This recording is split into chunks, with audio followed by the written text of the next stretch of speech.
Scooter ഇനി നാളെ എടുക്കാം. ആ കുട്ടിക്ക് ഇപ്പൊ എങ്ങനെയുണ്ട്? ഇപ്പൊ കുഴപ്പമൊന്നുമില്ല, പക്ഷെ നല്ല പരുക്കുണ്ട്. അവന്തികയുടെ മോളല്ലേ, വീണതിൽ ഒരു കുഴപ്പമില്ല.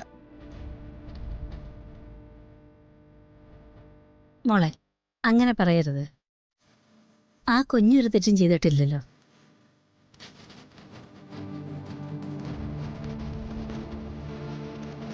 അവന്തിക നമ്മളെ ചതിച്ചതിന് ആ കുഞ്ഞെങ്ങനെ ഉത്തരവാദിയാവും?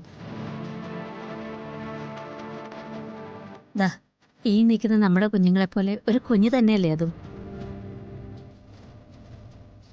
അവന്തികയും നമ്മളും തമ്മിലുള്ള വിരോധം ആ കുഞ്ഞിന് എന്തെങ്കിലും അറിയൂ? അതൊരു നിരപരാധിയല്ലേ, അല്ലേ? അതുകൊണ്ട് മനസ്സിൽ പോലെ നമ്മൾ അങ്ങനൊന്നും വിചാരിക്കരുത്.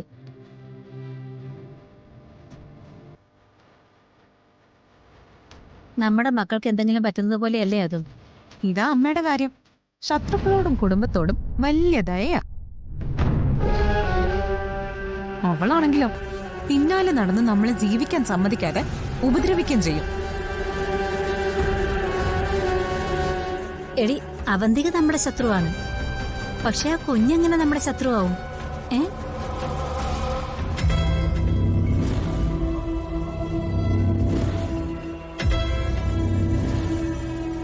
അതൊരു പാവം കുട്ടിയാ, ഇവരോടൊക്കെ നല്ല കൂട്ടാ.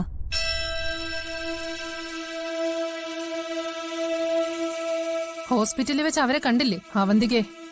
കണ്ടു. എന്റെയും പ്രിൻസിപ്പലിന്റെയും നേരെ കുറെ ചാടുകയും ചെയ്തു. ഞങ്ങളുടെ ഉത്തരവാദിത്വം ഇല്ലായ്മ കൊണ്ടാ കുട്ടി വീണതെന്ന് അവര് പറയുന്നത്.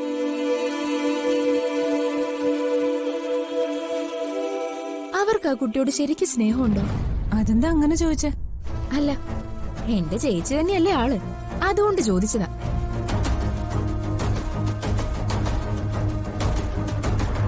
അത് പിന്നെ ഏതൊരമ്മയ്ക്കായാലും കുഞ്ഞിനോട് സ്നേഹമില്ലാതിരിക്കോ?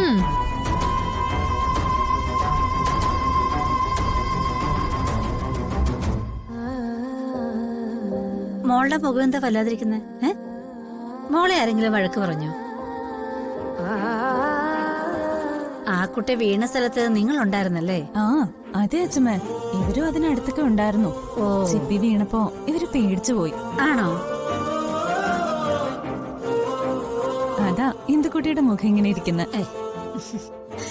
എന്റെ മക്കള് വിഷമിക്കണ്ട കേട്ടോ. അമ്മമ്മ ചായയും പലഹാരവും ഒക്കെ എടുത്തു തരാം. വാ, വന്നേ, വാ.